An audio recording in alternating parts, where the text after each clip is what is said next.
राज्यसभा सांसद दीपेंद्र हुड्डा आज कार्यकर्ता सम्मेलन को संबोधित करने के लिए सिरसा पहुंचे।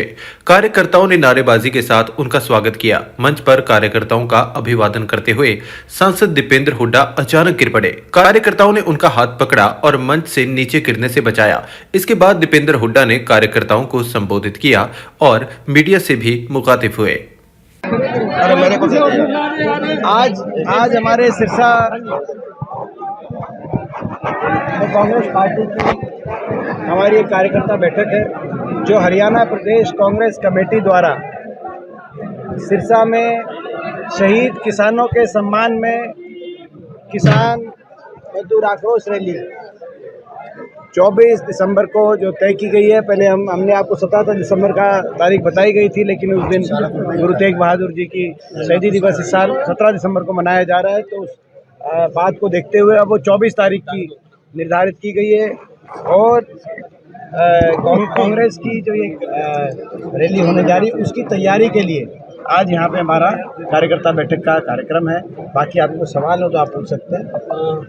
साहब, आगामी लोकसभा चुनाव भी है और आप राज्यसभा सांसद हैं, क्या तैयारी की जा रही है कांग्रेस पार्टी? कांग्रेस पार्टी की पूरी तैयारी हरियाणा में, लोगों की तैयारी है। कांग्रेस पार्टी से भी ज़्यादा लोग तैयार है हरियाणा में लोग भाजपा जसपा की जो सरकार है, खट्टर दुष्यंत सरकार, इसके कार्यशैली से लोग दुखी हैं, निराश है। हर वर्ग दुखी इनके अहंकार से है, इनके घमंड से है, इनकी वायदा खिलाफी से है। इन्होंने जो वायदे किए पूरे नहीं करे। ना 5100 बुढ़ापा पेंशन आई, ना 75% रिजर्वेशन हुई। इन दोनों बातों के आधार पर ये समझौता हुआ था, इनका गठबंधन हुआ था। दोनों बातें खोखली निकली। आज प्रदेश के लोग बदलाव चाहते हैं। प्रदेश के लोग कांग्रेस पार्टी की तरफ चौधरी उपेंद्र सिंह हुड्डा जी के नेतृत्व में, चौधरी उदय भान जी की अध्यक्षता में कांग्रेस पार्टी के पक्ष में लोगों ने बदलाव करने का मन बना लिया। 5 राज्यों के जो चुनाव हुए थे उनका रिजल्ट भी कैसा आया? 5 राज्यों के चुनाव हैं, इनमें कांग्रेस का बहुत अच्छा प्रदर्शन रहेगा। कांग्रेस पार्टी का हमें विश्वास है कि हर प्रदेश में बेहतरीन प्रदर्शन रहेगा। अधिकतर प्रदेशों में कांग्रेस की सरकारें बनेंगी और ये कल एग्जिट पोल में भी दिखा दिया। और ये जो लगातार पिछले कुछ दिनों के अंदर जिस तरीके से कांग्रेस का कैंपेन पीक किया सही समय पर, उससे हमें पूरा विश्वास है कि कांग्रेस सरकारें बनेंगी। पहले हिमाचल प्रदेश में हमारी सरकार बनी, फिर कर्नाटक में हमारी सरकार बनी, अब तेलंगाना, छत्तीसगढ़, मध्य प्रदेश और बहुत से आकलन राजस्थान में भी हमारी सरकार बनने की तरफ इशारा कर रहे हैं। ये उन लोगों के लिए मैं समझता हूँ जनता का जवाब है जो लोग कहते थे कि कांग्रेस मुक्त भारत का जो बात कहते थे। मैं समझता हूँ उन लोगों को भी सबक मिला होगा जिस तरीके से हर प्रदेश के अंदर कांग्रेस पार्टी का प्रदर्शन आ रहा है। क्या राजस्थान का जो असर है वो हरियाणा में पड़ेगा? रोहतक से आप लोकसभा का चुनाव लड़ेंगे, रोहतक से क्या इच्छा है आपकी? निश्चित रूप से रोहतक से लोकसभा का चुनाव जो मैं समझता हूँ कि लड़ने की इच्छा भी है और कांग्रेस पार्टी की तरफ से वहाँ से समझता हूँ कि चुनाव लड़ने के लिए एक भी। राजस्थान का जो असर है क्या हरियाणा में पड़ेगा? देखिए, राजस्थान का ही नहीं, हर प्रदेश के नतीजे का, क्या वो हिमाचल में जब कांग्रेस की जीत हुई आपने देखा होगा, उसका भी असर आया था। कर्नाटक की जीत का भी आया था। और अब मुख्य बात ये है कि इन 5 प्रदेशों में कांग्रेस का बेहतरीन प्रदर्शन है। आपने देखा तेलंगाना में बीजेपी तो लुप्त सी हो गई, ये भी इतिहास में पहली बार हुआ है। जो दूसरे नंबर की पार्टी हो, भारतीय जनता पार्टी, आपको मैं जानकारी मिला हूँ, वो दूसरे नंबर की पार्टी हो, वो लुप्त हो गई चुनाव में और कांग्रेस आ गई, तीसरे नंबर की पार्टी थी वहाँ। तो ये एक संकेत है जो लोगों ने दिया है कि अहंकारी सरकार है, जो तानाशाही भाजपा की सरकार है, जो हर वर्ग को अपमानित करके अपना शासन चलाने में विश्वास रख रही है। जो सरकार जो बड़े उद्योगपति घरानों को लाभ पहुंचाकर किसान, मजदूर, गरीब के हकों से वंचित को अपने हकों से वंचित किए करने के कार्यशैली अपना रही है जो सरकार देश में। आज देश के लोग उस सरकार से संतुष्ट नहीं है और एक झटका 3 तारीख को देंगे। जहाँ तक सिरसा रैली की बात, 24 को सिरसा में हम ये रैली करने जा रहे हैं। जिन किसानों ने अपनी शहादत दी थी, जो बलिदान दिया था, उन बलिदानों को ना तो प्रदेश का किसान भूला है, ना वो परिवार भूले, ना इस सरकार को हम भुलाने देंगे।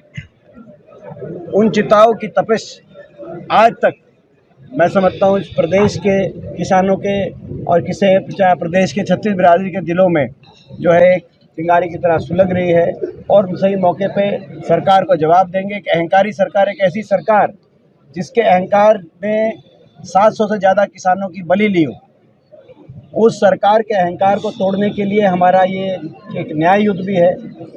इसके सरकार को अहंकार को तोड़ के, ताकि देश में दोबारा कभी ऐसा उदाहरण कोई सरकार ना बने जो सरकार इतने बड़े पैमाने पे किसी एक वर्ग को आप कुर्बानी देने पे मजबूर कर दे।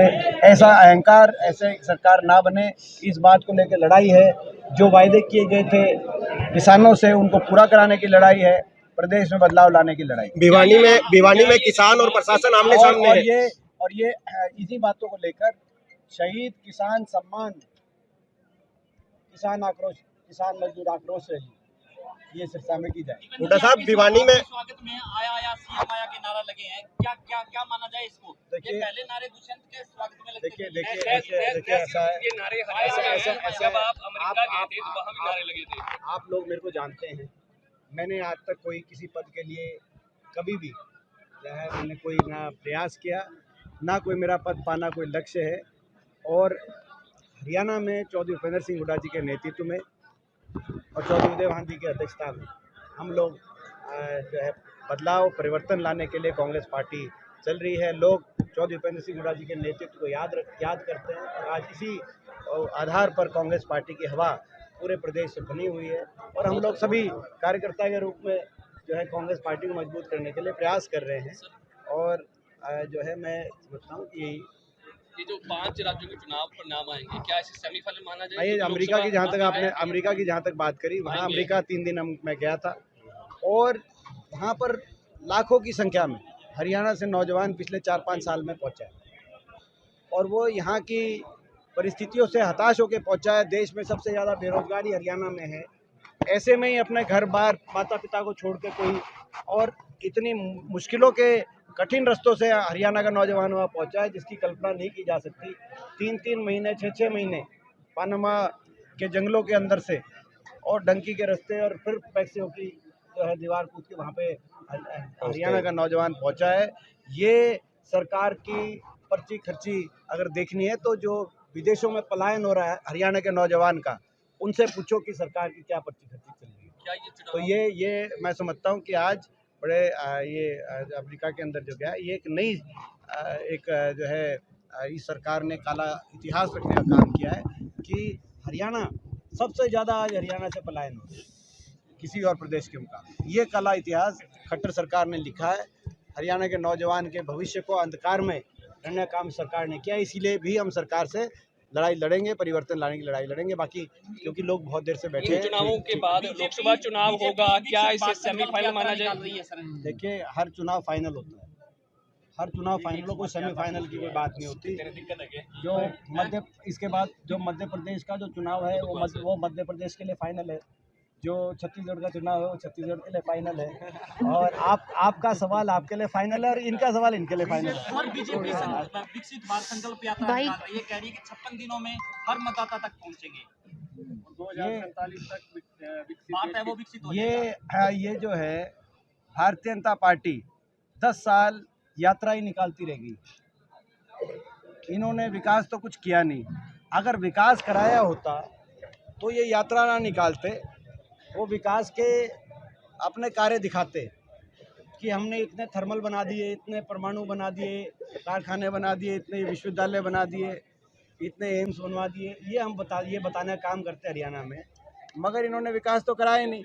10 साल इनके यात्रा में निकल गए। अब इनको सत्ता से बाहर जाने की यात्रा कराने का काम जनता करे। अपने आसपास से जुड़े ऐसे ही अपडेट्स पाने के लिए देखते रहिए अम्बाला ब्रेकिंग न्यूज। हमें फेसबुक पर लाइक करें, यूट्यूब पर सब्सक्राइब करें, और अपने एप्पल और एंड्रॉयड मोबाइल फोन के प्ले स्टोर से हमारी app Ambala breaking news download करें।